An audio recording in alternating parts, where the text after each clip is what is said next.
Hey everybody, this is 2 Samuel chapter 19, and let's just get right to it. In the last chapter, 18, we read the account of Absalom's death. And in the beginning of chapter 19, David is so focused on his loss and grief that his general Joab has to come in and really challenge him. Now, Joab really lets David have it for disregarding his people.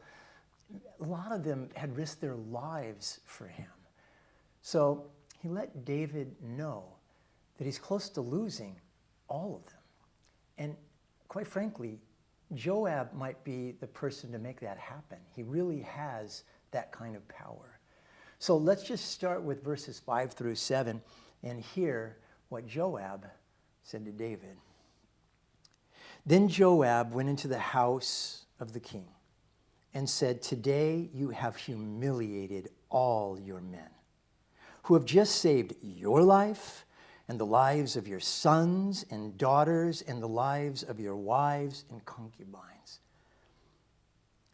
You love those who hate you and hate those who love you.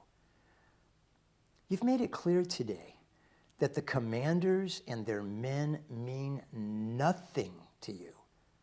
I see you would be pleased if Absalom were alive today and all of us were dead. Now go out and encourage your men.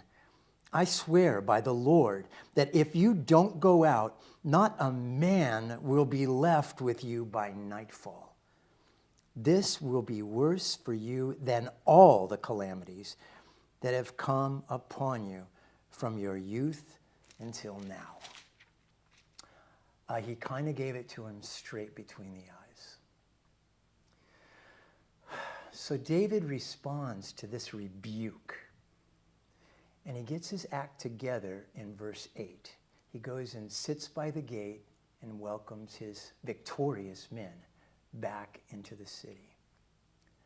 So for the rest of the chapter, there are some really interesting interactions and resolutions with people who have been David's enemies and now are begging for mercy, and people who never betrayed David but were lied about, making David think that they were his enemies. So what we're going to do is take a look at these characters. So first is Amasa. Now Amasa is David's nephew.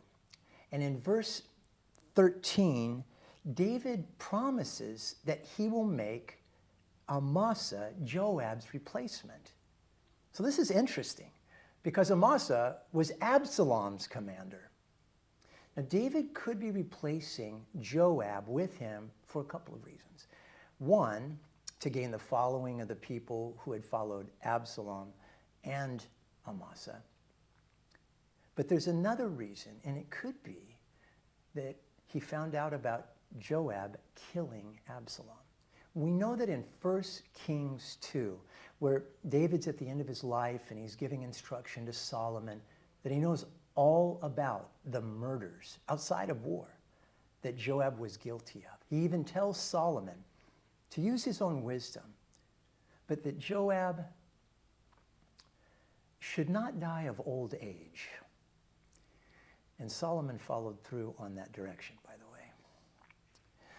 The next character is Shimei.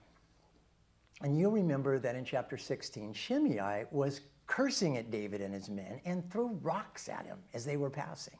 And in verse 16 of this chapter, he takes a little different approach. He runs out to meet David while he's coming back to Jerusalem. He falls down on his face and he begs David for mercy. And David gives him mercy again. Solomon takes care of him in 1 Kings 2:45. You could check that out. Now, the next two are two of my favorite characters in these stories. Mephibosheth is Jonathan's son, the one that was crippled. And his servant Ziba had lied to David about Mephibosheth back in chapter 16, saying that he had betrayed David. Ziba was a jerk. Now, David here works it all out with Mep and tells him the truth about Ziba. And he expresses his true love, gratitude, and devotion to David. I really believe his father Jonathan would have been proud of this moment. There isn't any record of Ziba's demise, but I bet he got his too. Another favorite character of mine is Barzillai. This guy's cool. He is rich, and he supported David in his time of need, back in chapter 17. And David wants to reward him. But he responds, David, thanks, but I'm 80. I'll just go back home. Why don't you bless my son, Shimei, instead? And in 1 Kings 2, again, David was giving instructions to Solomon, and he said, show kindness to all of Barzillai's sons. So then we get into the end of the chapter, and there's a record of the fierce argument between the 10 northern tribes of Israel and the men of Judah, and they're arguing over who's tighter with King David. This isn't going to go well, as you'll see in chapter 20 and beyond. Now, what we read in chapter 19 is basically history, but as usual, there's some takeaways for us. First one that I pick up is that misguided grief can be counterproductive and really can be our undoing. So if you're in that season or that situation yourself, you just might need to give yourself the same kind of talking to that Joab gave David and take your next step forward. Secondly, Shimei got the same thing from David that Jesus gives us: unmerited mercy. You know, really, it's mercy because we don't deserve it. So is there someone in your life who needs your mercy, deserved or not? Next is the clearing up of the broken relationship between Mephibosheth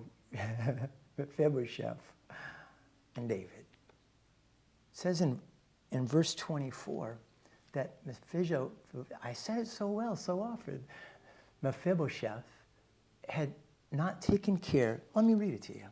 It says, Mephibosheth, Saul's grandson, also went down to meet the king.